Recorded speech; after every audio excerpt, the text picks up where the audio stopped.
The quarterly review meeting started at 9 o'clock on a Thursday morning.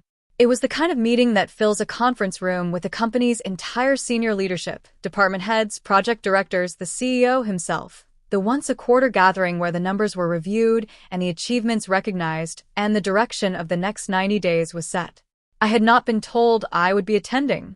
My manager, Patrick Simmons, had added my name to the attendee list the previous afternoon with a brief message: "Bring the Q3 project files. I may need you to pull something up." It was the way he assigned most things, efficiently, without context, with the implication that my role in whatever followed would be self-evident. I brought the files. I sat in the chair along the wall, not at the table, which was for the senior people, but in the row of chairs positioned behind them for the support staff, the assistants, the people who were there to provide whatever might be needed rather than to participate in the substance of the meeting. I had been sitting there for about 12 minutes, listening to the opening financial review, when Patrick Simmons turned in his chair, not toward the room, toward the wall of chairs, toward me, and said something to the senior vice president seated next to him. He said it loudly enough that it carried. "Don't mind her," he said, with a small laugh and a gesture in my direction. "She's just a helper." The room chuckled. Not everyone, the kind of chuckle that passes through a room when something lands as mildly amusing rather than genuinely funny. Several heads turned briefly in my direction and then turned back because I was, in their assessment, not the subject of the meeting. I sat in my chair with the project files on my lap and said nothing. I had been called a helper before. The word was not new. What was new was the specific dismissiveness of just the way that single syllable does its work, the way it categorizes and closes a conversation before anyone has thought to open one. I sat still, and I waited. 20 minutes later, the CEO opened his folder. He cleared his throat. He read one name aloud. "Mine." Patrick Simmons's smile disappeared so completely and so instantly that it looked like something had been erased. Every head in that room turned, not briefly, not with the polite distraction of a moment ago, but with the full, deliberate attention of people who have just understood that they missed something significant. What the CEO said next left my manager unable to say a single word for the remainder of that meeting. Before I tell you what he said, please take a second to like this video, subscribe to the channel, and tell me in the comments what country you are watching from. Now let's begin. My name is Olivia. I am 29 years old, and I want to be precise about what I was and what I was not when I walked into that meeting room. I was not a helper. I was a project coordinator, a title that is broad enough to mean different things in different organizations, and that at Harman Consulting Group had come to mean, under Patrick Simmons's management, primarily organize the files, book the rooms, make sure the right materials are available at the right time. What the title did not capture was the 8 years before I arrived at Harman. The business degree with a concentration in financial analysis. The 3 years at an audit firm. The 2 years consulting independently on contract compliance for mid-sized companies. The specific skill set of a person who has spent 8 years learning to read documents carefully and understand what they contain and notice when something does not align with what it should. I had applied for an analyst position at Harman. The position had been filled internally the week before my application arrived. I was offered the coordinator role as an alternative, a step down from what I had been doing, but a step into an organization I wanted to work for, with the understanding that I would build my case for an analyst position from the inside. Patrick Simmons was my direct manager. He had reviewed my application during the hiring process, which meant he had seen my background. He had either not read it carefully or had decided it was not relevant to how he intended to use me. For 3 months, he used me as administrative support. I organized files. I booked rooms. I made sure the right materials were available at the right time. And in the 6th week, while organizing the contract files for the company's largest active client engagement, I found something. The engagement was a 3-year service contract with Meridian Financial Group, Harman's largest client, representing a significant portion of the company's annual revenue. The contract had been negotiated over 6 months and was in its final documentation phase when I joined the team. My job, in the context of this contract, was to organize the execution files, the signed pages, the annexes, the exhibits, the supporting documentation that would go into the final executed binder. I was doing this on a Tuesday afternoon in my 2nd month when I read something that stopped me. Annex C of the contract contained the fee schedule, the specific billing rates, and volume commitments that formed the financial backbone of the agreement. I read it once and moved on. Then, for a reason I cannot fully explain beyond the specific reflexive attention that 8 years of contract work develops, I read it again. The rates in Annex C did not match the rates in the main agreement body. Not a small discrepancy. The rates in the annex were structured on a different base than the rates in the primary terms, a difference in how a particular fee category was calculated that, applied over 3 years and the contract's projected volume, produced a shortfall in Harman's favor of approximately $2.3 million. It was not a fraudulent discrepancy. It was the kind of error that happens in complex negotiations when multiple draft versions are circulating and a revision to one document does not make it into another, a version control failure that no one had caught because everyone reviewing the final document was looking at the document they expected to see. I sat at my desk for a while. Then I sent a memo. I did not send it to Patrick Simmons. I sent it directly to the CEO's office, to his chief of staff, specifically because I had read the company's internal escalation policy during my onboarding, and I understood that a potential contract error of this scale had a specific escalation path that bypassed normal management hierarchy.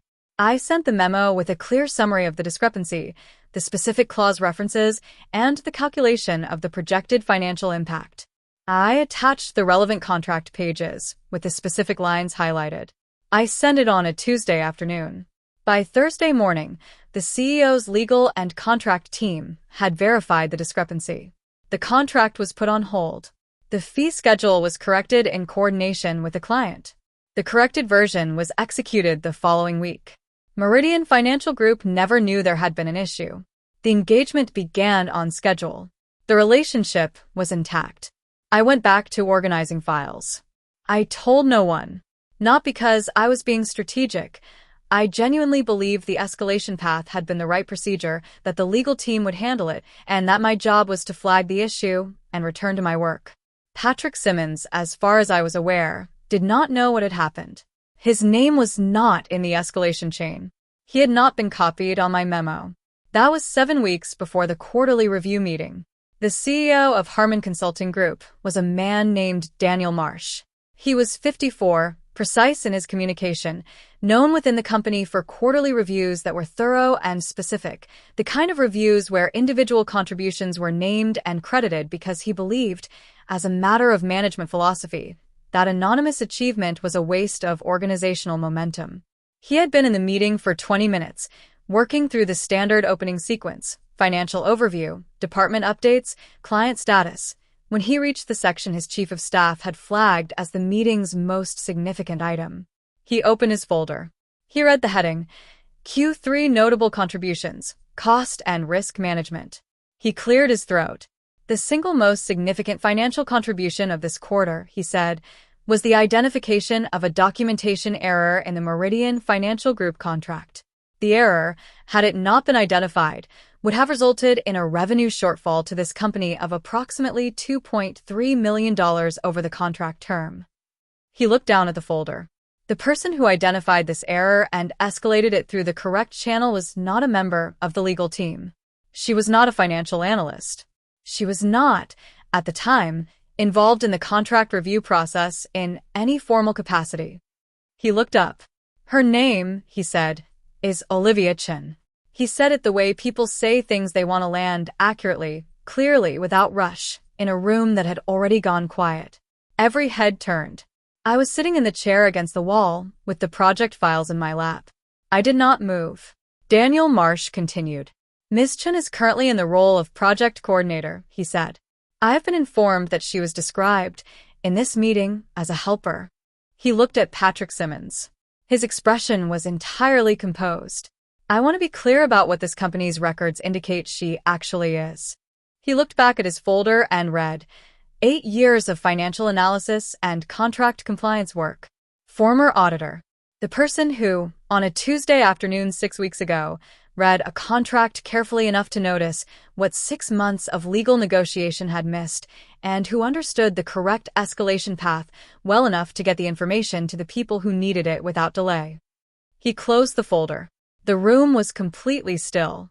The Meridian contract is our largest active engagement, he said. The error would have been discovered eventually, probably at the billing reconciliation stage, probably 18 months into the term, probably after significant damage to the client relationship had occurred. He paused. It was not discovered at the billing reconciliation stage. It was discovered by the person sitting against the wall. He looked at me directly. I'd like you to move to the table, he said. I moved to the table. A chair was produced, one of the chairs from a side cart near the presentation screen, and I sat in it at the corner of the conference table while the quarterly review continued. Patrick Simmons did not speak again during that meeting. Not once. The few moments when input was invited from his section of the table, he deferred to the colleague beside him. I watched this happen without particular emotion, not with satisfaction, which would have been too small for what the morning actually meant, but with the specific quality of attention I give to things I want to remember accurately. The meeting ran for another 40 minutes. Afterward, Daniel Marsh's chief of staff approached me and said the CEO would like to speak with me in the coming days about my role going forward. She gave me a time. I said I would be there. I am now a contract analyst at Harman Consulting Group. The transition took 6 weeks, an internal move that was processed through HR with the same efficiency the company applied to most things. Patrick Simmons is still my manager on paper, which is a situation that is being resolved through a restructuring process I am not directly involved in. We are professionally civil, which is the appropriate register for the circumstances. What I want to say about all of this is not primarily about Patrick Simmons. What I want to say is about the word just. It is a small word, a syllable. It costs nothing to say, and it lands with a specific weight that the person saying it often underestimates. Just a helper. Just a driver. Just a coordinator. The word does a particular kind of work. It pre-categorizes the person before anyone has thought to look at them directly.